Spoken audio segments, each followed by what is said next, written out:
على أهل البدع والأهواء، أهل البدع العقائدية وأهل البدع السياسية. أنا أقول بيننا وبينكم السلف، بيننا وبينكم الكتب، كان فيقول البدع بيننا وبينكم. بسم الله الرحمن الرحيم. الحمد لله الذي أرسل رسوله بالهدى ودين الحق ليظهره على الدين كله وكفى بالله شهيدا. أشهد أن لا إله إلا الله وحده لا شريك له إقرارا به وتوحيدا، وأشهد أن محمدا عبده ورسوله صلى الله عليه وعلى آله وسلم تسليما مزيدا لا نبي بعده. Ikhwani fid din, a'azzani wa azzakumullah wa barakallahu fikum. Kita masih berada pada pembahasan seputar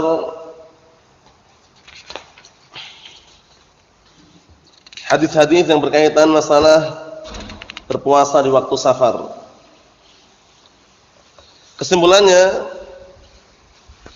semua hadis yang menjelaskan tentang puasa di waktu safar menunjukkan bahwasannya bolehnya seseorang berpuasa ketika dia mampu dan punya kekuatan. Jadi mengenai berbuka di waktu safar bukan perkara yang wajib, tapi perkara yang mubah, boleh. Begitu pula puasa di waktu safar juga bukan perkara yang barakallahu fikum disunnahkan, tapi boleh. Namanya mubah. Kalau dia mampu, punya kekuatan berpuasa. Tapi kalau dia taruhlah terasa berat, tidak punya kekuatan, lemah misalkan, maka boleh berbuka. Itu kesimpulannya. Dan dalilnya banyak sekali, di antara hadis yang sudah kita lewati, hadisnya Anas bin Malik radhiyallahu anhu. Qala, beliau berkata, "Kunna nusafiru ma'an Nabi sallallahu alaihi wa ala alihi wasallam, falam ya'ib as-sha'imu 'ala al-muftir, wa al-muftir 'ala as-sha'im." Dahulu kami safar bersama Rasulullah SAW dan tidak ada seorang pun yang berpuasa menghina, mengejek yang berbuka. Begitu pula sebaliknya, yang berbuka juga tidak ada yang mengejek yang berpuasa. Maksudnya dua-duanya boleh gitu loh. Yang mau berbuka silahkan tafadhal, yang berpuasa kalau dia kuat silahkan. Seperti itu. Disebutkan dalam hadis Abi Hurairah radhiyallahu anhu muttafaqun alaih mengenai bahwasanya safar itu orang biasanya letih, capek atau yang semisalnya. As-safaru qit'atun minal adzab. Safar itu adalah potongan daripada azab. Karena walaupun seenak apapun kalau orang safar itu kan letih, capek, ya enggak? Walaupun taruhlah bisa tidur di mobil, tidur di kapal, tidur di pesawat, tapi beda ketika dia tidur di rumah. Paham ya? Kenikmatannya itu beda. Sehingga disebutkan dalam hadis as-safaru qit'atun minal adzab. Safar itu adalah potongan daripada azab. Yamna'u ahadukum naumahu wa ta'amahu wa syarabahu. Jadi salah seorang di antara kalian terhalang-halangi tidur, makan dan minum. Maksudnya enggak leluasa gitu ya kalau orang safar itu.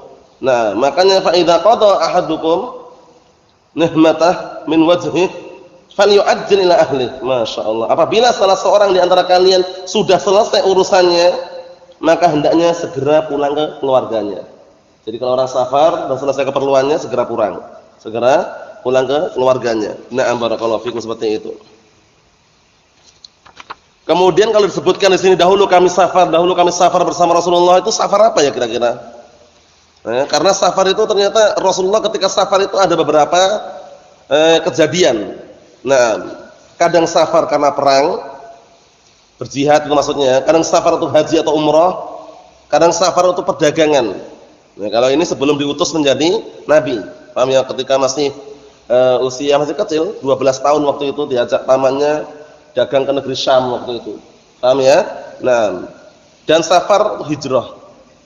Jadi safarnya Rasulullah SAW 4. Paham ya? 4. Safar untuk perang, jihad.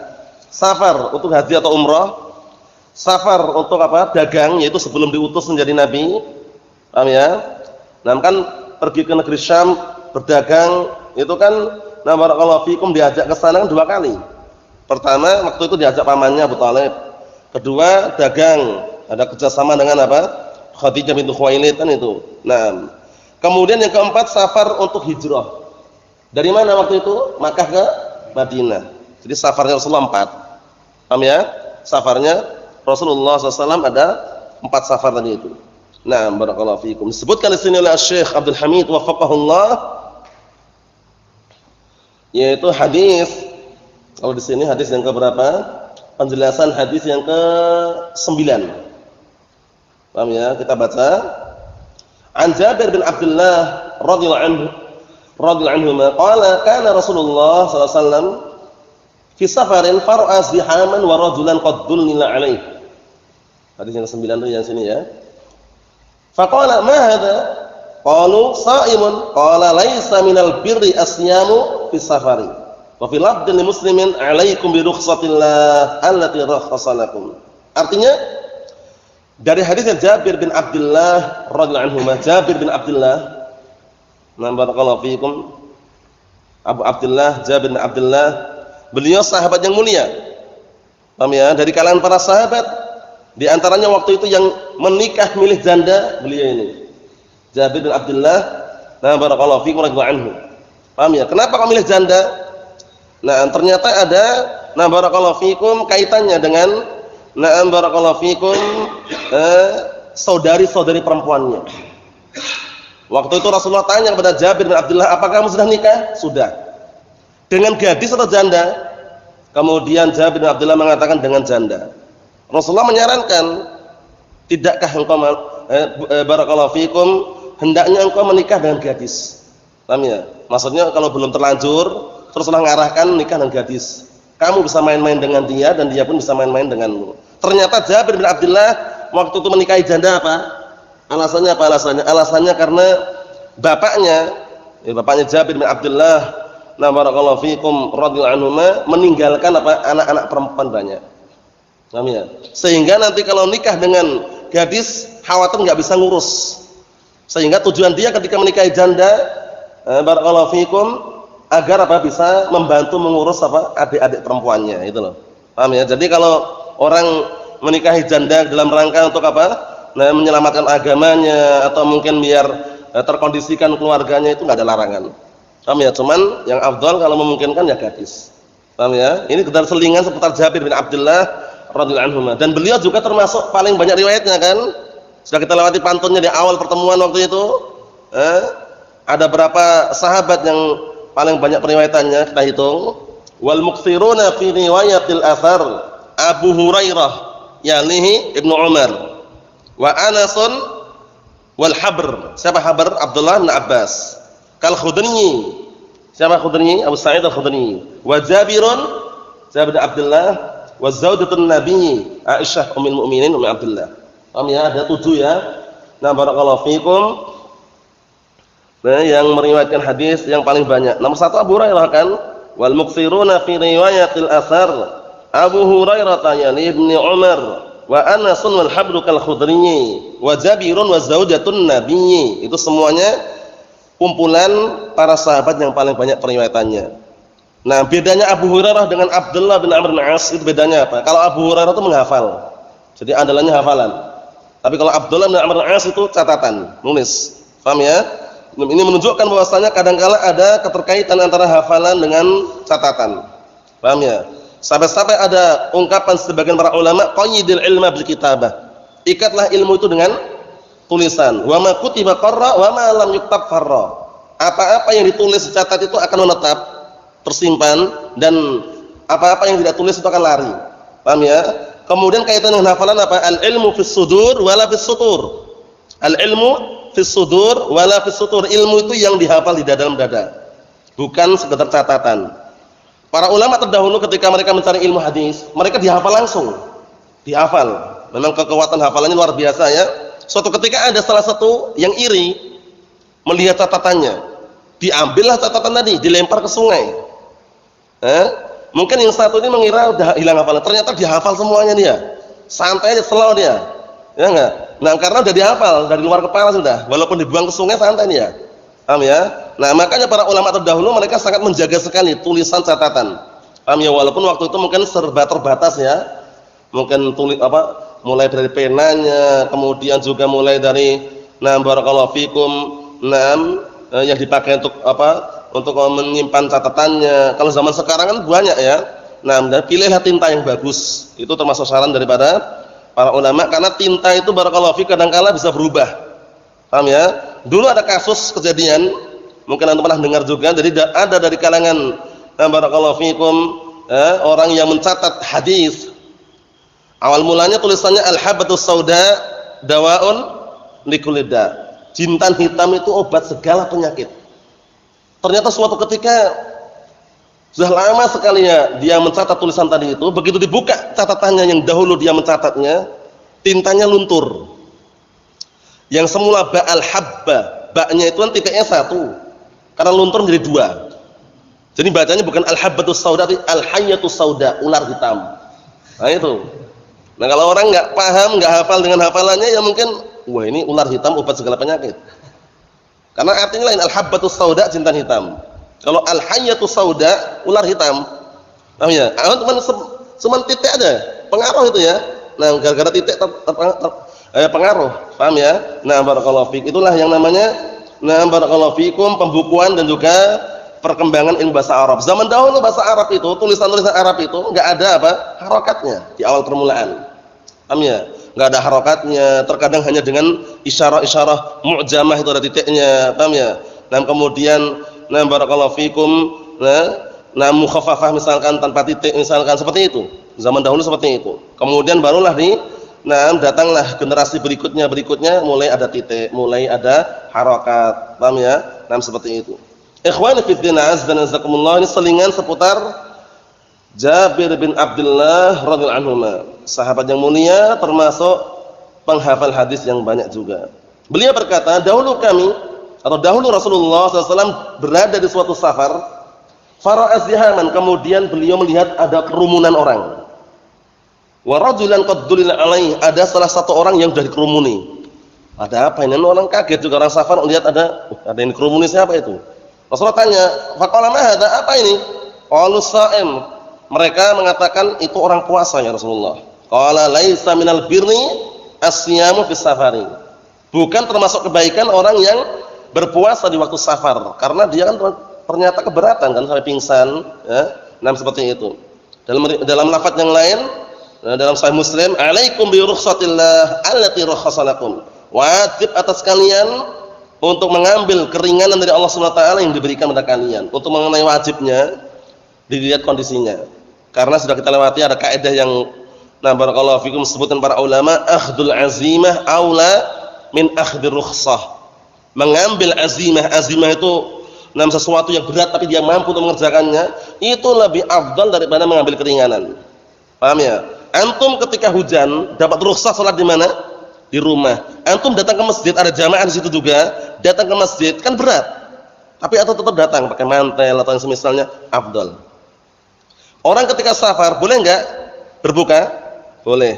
Tapi kalau dia tetap kuat, masya Allah dia upayakan untuk berpuasa, afdal. Paham ya? Seperti itu. Jadi rukhsah memang keringanan, antum ngambil pun enggak berdosa juga. Tapi kalau antum mau tetap mempertahankan dan berpuasa dan kuat, afdal itu loh. Bisa dipahami ya? Naam. Kemudian barakallahu fikum, hadis ini dijelaskan oleh Syekh Abdul Hamid wafaqahullah dalam kitab ini Fathus Salam bi Muhimmati Ahkamis Siyam. Masyaallah, ini jadi beliau punya syarah Umdatul Ahkam, beliau itu syarahnya bukan hanya kitab Siyam saja. Jadi syarahnya beliau itu untuk Umdatul Ahkam, namanya adalah Ifadatu Dzawil Afham, syarah Umdatul Ahkam, tapi beliau sendirikan untuk kitab Siyam ini. Paham ya? Kalau seperti dulu hadahullah Syekh Muhammad Hizam hadahullah dulu juga punya kitab namanya apa? Fathul Alam, syarah terhadap apa? Bulughul Maram. Itu komplit semuanya. Disendirikan dari situ untuk kitab Siyamnya dengan apa? Ithaful Anam kan itu. Ini alhamdulillah ada gantinya. Paham ya? Ada gantinya. Barakallahu fikum, istiqamah di atas Al-Qur'an Sunnah Syekh Abdul Hamid wafaqahullah. Allahul musta'an. Karena fitnah ngeri ya akhi, barakallahu fik. Fitnah itu ngeri sekali, apalagi fitnah dunia. Paham ya? Di Yaman sana fitnahnya lebih ngeri lagi. Karena antara apa? Gabung sama Syiah, damai atau bermusuhan. Kalau orang Ahlus Sunnah yang masih istiqamah tetap enggak mau gabung, enggak mau berdamai. Ya, tapi enggak mau bikin rusuh juga karena daerah Son'a, ibu kota Yaman itu dominannya orang Syiah. Paham ya? Nah, tapi tetap nggak mau gabung. Tapi kalau yang sudah ketakutan terlebih dahulu, kemudian masalah nanti ikut dalam siasah politik atau yang semisalnya, nah, damai. Seperti Syekh Muhammad Al-Imam, kemudian hadahullah, akhir-akhir ini gabunglah itu Syekh Muhammad Hizam. Allahul Musta'an. Nah, kitab ini namanya kitab apa? Fathus Salam bi Muhimmati Ahkamis Siyam, diambil dari kitab apa? Dari syarah beliau terhadap Umdatul Ahkam, yaitu Ifadatul Dzawil Afham. Na'am, barakallahu fiikum. Masyaallah. Ikhwani fid din, azza wa jazakumullah wa barakallahu fiikum. Kita lihat apa yang beliau jelaskan sini. Wa asfarun Nabi sallallahu alaihi wasallam kanat ala anwa'. Safarnya Rasulullah sallallahu alaihi wasallam itu, na'am, barakallahu fiikum, ada beberapa macam. Al-awwal pertama, safarun lil jihad fi sabilillah. Masyaallah. Safarnya beliau untuk jihad, berperang di jalan Allah Ta'ala. Wa kana hada aghlab asfarin Nabi SAW. Dan ini yang paling banyaknya. Safar dalam rangka apa? Berperang. Mulai dari perang ini, perang itu, safar. Nah, barakallahu fiik. Yang kedua, as-tsani safarul hajj awil umrah. Safar untuk haji atau umrah. Pertama, safar untuk berperang. Yang kedua apa? Nah, safarul haji awil umrah. Safar untuk haji atau umrah. Nah, barakallahu fiikum. Pernah kan tragedi yang waktu itu beliau dan segenap para sahabat mau umrah, awal mulanya mau umrah, akhirnya dilarang oleh orang-orang kufar Quraisy yang ada di Mekah waktu itu. Nah, akhirnya terjadi perjanjian apa? Hudaybiyah. Paham ya? Tapi kalau kita lihat dohirnya merugikan kaum muslimin, tapi di balik itu semua ada hikmah. Paham ya? Kalau mau umrah tahun depan, itu pun nggak boleh lebih dari 3 hari. Paham ya? Nah, barakallahu fikum. Kemudian dalam kondisi waktu itu terjadi apa?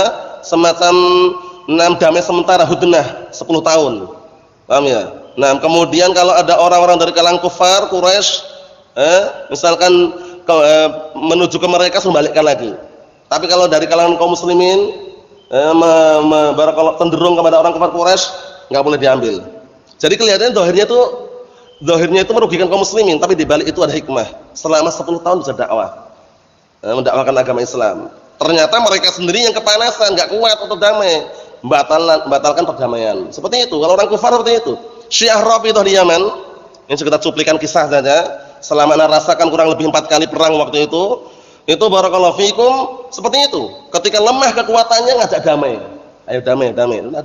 Syekh selaku sebagai pemimpin di situ barakallahu fik, dan juga yang memberikan ajaran, arahan, beliau yang namanya orang ajak damai, ya damai. Paham ya? Nah, pemerintah pun mengarahkan, ya udah damai. Ternyata apa? Mereka ketika damai itu karena apa? Menyusun kekuatan kembali. Paham ya? Udah kalah itu, udah habis-habisan itu. 100 hari bayang dikepung. 100 hari dikepung, mulai dari makanan pun sudah mulai habis di akhir itu ketika kepungan yang pertama ya. Namanya Ayyamul Hisar, yaitu hari-hari ketika dikepung waktu itu. 100 hari kurang lebihnya. Habis makanan. Paham ya? Soalnya anak merasakan ya, mulai dari makanan, mulai dari biskuit, mulai dari wafer itu habis semuanya. Paham ya? Di toko-toko itu semuanya habis. Terakhir tinggal pempes sama sabun, itu pun habis juga akhirnya. Paham ya? Nah, datanglah pertolongan dari Allah Subhanahu wa taala, ternyata mereka yang mengajak damai. Damailah. Enggak lama kemudian berjalan beberapa tahun, mulai lagi mereka bikin ulah. Enggak kuat. Karena mereka itu inginnya menghancurkan agama Islam itu loh ya. Mengajak bagaimana kaum muslimin mengikuti apa? Mengikuti Islam versi mereka, Syiah Rafidhah tadi itu. Ini sekedar selingan bahwasanya orang kufar wal munafikun itu mereka kalau ada perdamaian itu biasanya enggak kuat. Paham ya? Enggak kuat mereka. Maksudnya enggak tepat dengan janjinya gitu ya. Nah, barakallahu fikum, Allahul musta'an. Allahul musta'an. Ikhwan fi din, azza wa jazakumullah. Sekedar cuplikan juga.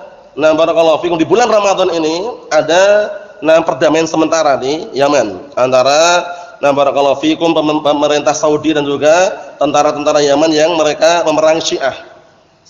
Ya, perjanjiannya kurang lebih 1 bulan. Ternyata mereka yang gatel, enggak kuat mereka. Ada salah satu imam masjid disembelih, kemudian dilarang salat tarawih. Bayangkan itu. Allahul musta'an. Seperti itu keadaannya. Jadi mereka itu Allahul musta'an. Kan mereka sudah sempat bersumpah menjadikan Yaman itu Iran yang kedua. Allahul musta'an. Tapi insyaallah barakallahu fikum, semoga segera dihancurkan karena keadaan seperti itu. Barakallahu fikum. Allahul musta'an. Itu sekedar selingan bahwasanya safarnya Rasulullah SAW kadang safar untuk jihad, kadang safar untuk haji atau umrah. Yang ketiga, as-salis safarun litijaratin wa kana qabla ba'tsatihi sallallahu alaihi wasallam. Yang ketiga, safar untuk dagang. Yang waktu itu terjadi sebelum apa? Sebelum diutusnya menjadi nabi sallallahu alaihi wa ala alihi wasallam. Kalau ke Syamnya kan 2 kali ya. Pertama waktu itu masih kecil, diajak pamannya. Paham ya? Nah, barakallahu fikum, diajak pamannya dagang ke negeri Syam. Kemudian nah, barakallahu fikum, yang kedua kali kan safar atau dagang ke Syam dalam rangka apa? Ada kerjasama dengan Khadijah binti Khuwailid. Paham ya? Nah, jadi itu safar juga. Yang ar-rabi', yang keempat, safarul hijrah. Yang keempat, safar untuk apa? Hijrah dari Makkah ke Madinah. Karena di awal permulaan dulu, nah barakallahu fikum, karena ketika kaum muslimin ditindas, disiksa dengan siksaan yang luar biasa, tidak leluasa untuk menjalankan agamanya. Nah, akhirnya mereka di awal permulaan hijrah kemana? Habasyah, Ethiopia kan?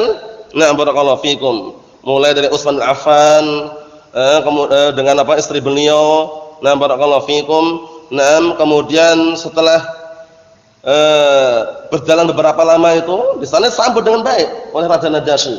Namanya Ashamah, namanya Ashamah ya, Raja Najasyi namanya Ashamah. Disambut sambutan yang baik. Orang-orang kufar Quraisy kepanasan. Pengutus utusan untuk ngasih hadiah-hadiah biar orang-orang yang hijrah dipulangkan ke Makkah. Enggak mau Raja Najasyi. Paham ya? Dibalikkan lagi. Pulang dalam kondisi utusan tadi apa? Tangan kosong. Maksudnya itu enggak membawa hasil.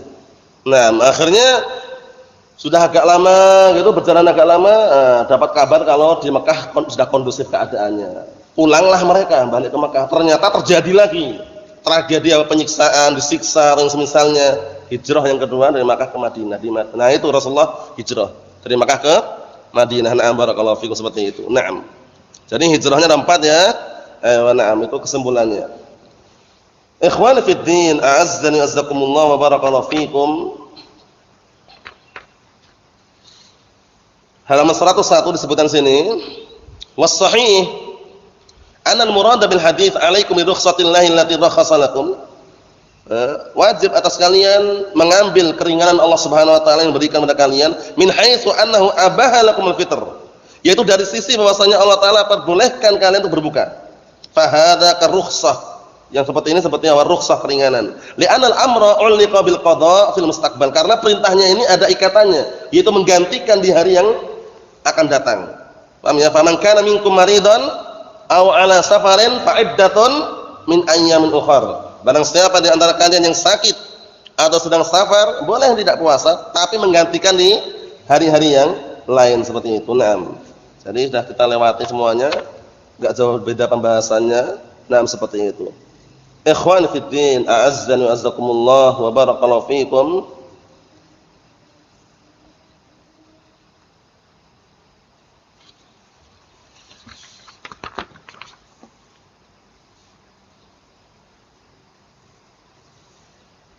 Adapun yang berikutnya, insyaallah taala kita akan tunda pada pertemuan yang selanjutnya, yaitu pembahasan seputar mengqadha puasa Ramadan. Hadis yang ke-10 kita baca pada pertemuan yang akan datang insyaallah taala. Naam, karena hadis-hadis sebelumnya itu tidak jauh beda dengan pembahasan-pembahasan yang kita ambil. Tapi sebelumnya kita tutup yang terakhir ini. Halaman 107, faedah summa inna rukhsah fiha. Kemudian kenapa sih ada keringanan? Kenapa seringnya Allah Taala ngasih keringanan buat hambanya? Karena hamba itu lemah. Kita kan makhluk atau khalik kita ini? Makhluk lemah itu loh. Sehingga kadang-kala kalau dikasih suatu syariat yang berat itu enggak akan mampu, enggak akan kuat. Makanya ada keringanan. Salat saja awal mulanya salat wajib harus dengan berdiri. Kalau enggak mampu dengan duduk, enggak mampu dengan berbaring, enggak mampu semampunya, itulah manusia, lemah. Tapi ada kelemahan yang membikin, nah barakallahu fikum, disebutkan oleh para ulama, dijelaskan termasuk kelemahan yang paling nampak pada manusia atau makhluk ini, diantaranya apa? Walaupun sebesar apapun, sekuat apapun, dia akan tumbang ketika menghadapi an-nu'as. Paham ya? Nah, itu benar itu. Nah, walaupun orangnya masya Allah, orangnya kuat, larinya maraton dah juara 1 dah. Paham ya? Berbelan, push up, sit up. Tapi kalau sudah menghadapi an-nu'as, paham ya? An-nu'as itu muqaddimatun naum, pembukaan tidur, ngantuk maksudnya. Pasti kalah dia. Paham ya? Ini bukan antum aja, kami sama aja, semuanya manusia seperti itu. Paham ya? Kalau udah ngantuk, tumbang dia. Walaupun orangnya kuat sekali. Mana ada orang kuat nahan ngantuk? Paham ya? Kalau orang nggak pernah tidur sama sekali, pertanyakan normal nggak orangnya ini? Ya nggak? Dan tapi kalau orang itu masih ngantuk, masih tidur, berarti normal. Ini sekedar menunjukkan kelemahan manusia. Manusia itu diciptakan dalam keadaan apa? Lemah. Wa khuliqal insan dha'ifa. Ya kan? Manusia diciptakan dalam keadaan lemah. Nah, jadi nggak ada orang wah anak paling kuat, anak nggak pernah sakit sama sekali. Kalau orang nggak pernah sakit sama sekali berbahaya. Disebutkan oleh Imam Ibnu Rajab Al-Hambali rahmatullahi alaih, orang yang tidak pernah sakit sama sekali itu tanda kejelekan. Paham ya? Karena suatu ketika Rasulullah bertanya kepada salah satu badui, nah barakallahu fiikum, tanya, apakah kamu pernah tertimpa padamu penyakit umumil dam? Umumil dam itu penyakit, itu kunyah untuk penyakit panas atau demam. Paham ya? Kata badui tadi enggak pernah katanya. Apakah pernah kamu ditimpa penyakit pusing kepala? Kata badui enggak pernah katanya. Langsung Rasulullah mengatakan, man arada an yangdura ila rajulin min ahlin nar falyanzur ila hadza. Ngerti kan? Barang siapa yang ingin melihat orang termasuk penduduk neraka, lihat pada orang ini yang enggak pernah sakit. Paham ya? Kenapa? Karena orang sakit itu barakallahu fiik, di balik rasa sakit itu kan ada beberapa hikmah. Pertama, takfirud dzunub, ya kan, penggugur dosa. Dosa kecil tergugurkan situ. Hatta syauka yushaquha, sampai duri yang menusuk kita ya, itu bisa menggugurkan dosa. Paham ya? Menggugurkan dosa, sehingga kalau orang kok enggak pernah sakit sama sekali, itu malah enggak bagus.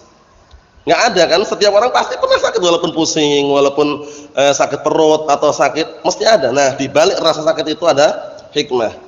Ini sudah selingan apa sih? Selingan bahwasanya Allah Subhanahu wa taala ketika meletakkan suatu syariat kepada hamba-hambanya, itu kadang-kala memberikan rukhsah, keringanan. Ayo, kita lihat sini. Pertama, faedahnya apa? Idharun li minnatillahi azza wa jalla ala ibadah. Menampakkan karunia Allah Subhanahu wa taala kepada hamba-hambanya. Paham ya? Nah, atau ala ibadah, di atas ibadah yang ada. Karena ibadah ini kan posisinya kan enggak semuanya enggak mungkin kita lakukan.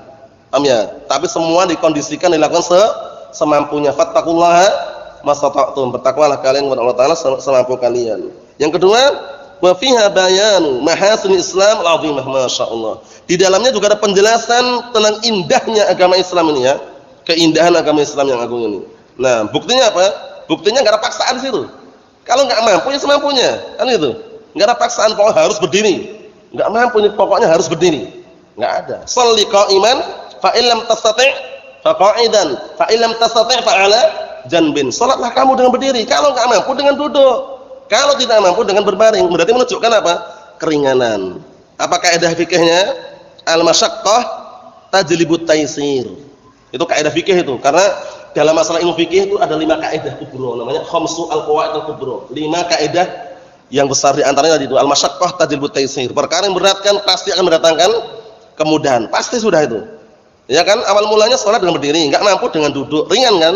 Enggak mampu dengan duduk, dengan berbaring, kemudahan semuanya. Paham ya? Seperti itu. Naam. Ikhwan fi din, azzani wa azzakumullah jami'an wa ra'akum. Kita lihat sini, barakallahu fikum. Karena agama ini tidak ada tasaddud, tidak ada pemberatan, semuanya ringan pada asalnya. Lalu dikembalikan kepada dalil, kembali kepada barakallahu fikum hujjah Al-Qur'an dan As-Sunnah. Naam. Di sini sebutkan faedah mas'alatun bayanu anwa'ir rukhsah. Penjelasan mengenai macam-macam rukhsah. Rukhsah itu keringanan. Itu ada yang apa? Qad takunu rukhsatu wajibatan. Bayangkan ini. Ada keringanan yang wajib ditunaikan, wajib dikerjakan. Karukhsatil qasr fi safar. Seperti keringanan qasr, untuk qasr itu meringkas salatnya ketika safar. Jadi ketika safar itu walaupun antum enggak berjamaah dengan orang yang mukim, itu antum enggak berdosa. Paham ya? Antum salat sendiri enggak masalah. Musafir antum. Misalkan antum taruh 5 orang menjumpai masjid itu dalam kondisi salat berjamaah, antum setelah mereka enggak masalah. Setelah mereka. Paham ya? Enggak ada larangan. Nah, barakallahu fiikum seperti itu. Sini beliau menguatkan apa? Seperti rukhsah qasr meringkas salat ketika safar itu wajib. Nah, barakallahu fiik. Kita lihat sini. Nah, setelah dijelaskan sini barakallahu fiikum hafizakumullah. Wa ma'a dzalika al-qaul shahih, bersamaan dengan penjelasan di atas. Pendapat yang sahih adalah annal qasra fi safar wajibun. Mengqasar salatnya ketika safar itu wajib. Jadi kalau 4 rakaat jadi 2 rakaat. Wa fil hadis sahih innallaha yuhib an tu'ta rukhasuhu kama yakrahu an tu'ta ma'siyatuh. Artinya apa? Allah Ta'ala mencintai kalau keringanan-keringanan itu didatangi dikerjakan. Sebagaimana Allah Ta'ala benci kalau kemaksiatan itu didatangi dikerjakan. Wa qad takunu rukhsah mustahabbah ini. Contoh yang lain apa? Ada juga keringanan yang mustahabbah. Mustahabbah dalam artian kalau dia diambil itu mustahab sunnah kalau dia mengambilnya. Seperti apa? Kama huwa fis siyam fis safar. Sebagaimana puasa di waktu safar. Na'am barakallahu fikum seperti itu. Jadi kesimpulannya, posisinya ketika atau musafir atau safar mengambil keringanan tadi itu qasar. Paham ya? Dijamak kemudian diqasar situ ya, diringkas salatnya. Kecuali memang ini ada khilaf sih kalau antum bermakmum dengan imam yang mukim, maka antum ikut mukim di situ salatnya. Paham ya? Tapi kalau antum taruhlah nunggu mereka selesai kemudian antum berjamaah dengan yang sesama musafir, caranya tadi itu. Bisa jamak takdim, jamak takhir. Naam. Wallahu a'lam bishawab. Insyaallah yang berikutnya pada pertemuan yang selanjutnya mengenai qada'us shaum, yaitu mengganti puasa. Kapan harus diganti puasanya kalau punya hutang puasa? Apakah harus setelah Ramadan langsung di bulan Syawal atau boleh tunda sampai Sya'ban? Kesimpulannya nanti boleh ditunda sampai bulan Sya'ban. Cuman semakin dia cepat, semakin segera untuk menunaikan dan menyahur hutang tadi itu semakin bagus. Karena apa? Biar tidak terlupakan. Paham ya? Biar tidak terlupakan. Wallahu a'lam bishawab. Wassallallahu alaihi wasallam. Walhamdulillahirabbil alamin.